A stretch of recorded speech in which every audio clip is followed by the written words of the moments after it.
Kim ki yaxşı sözünü deyib, hörmət özümüz eyləmişik.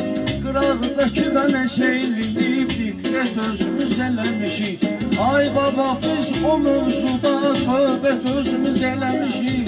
Sən ama çıxartdın qırağa, sən layık olsun sənə. Sən onu çıxartdın qırağa, sən layık olsun. Biz sənə şair demişik, qədir bilməmsən sən. Mən bilənib pünhan boşuna üzümə gülməmsən sən. Baba demişkən heç mənim də toyuma gəlməmsən sən. Bir ildə qaydağı uzağa, sənə layık olsun sənə. Bir ildə qaydağı uzağa, sənə layık olsun. Meyxananın mən olmuşam bu cür bu xadın oyunda. Toy sizinlə söhbət etdim onun götür qoyunda. Mənsə kefsiz oturmuşam qardeşimin toyunda. Məni o gün udmusan qağa, sən layık olsun sənə. Məni o gün udmusan.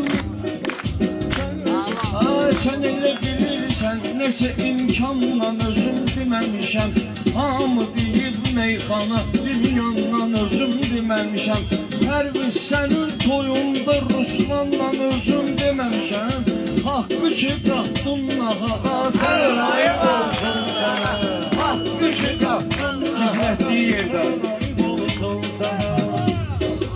Baba köpəydi, sən özün bilirdin ziyirdi. Mesaj yazırdılar, pünhan xətrivi istəyirdi. Mən sənə dediyim sözü mənə camahat deyirdi. Sırğa eləklə qulağa, sənə layık olsun sənə.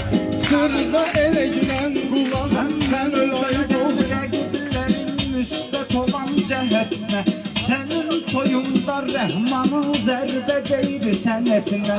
Ələkbəri görsəm əgər düz deyəcəm sifətinə. Hörmət eləmədin qonağa, sənə layık olsun sənə.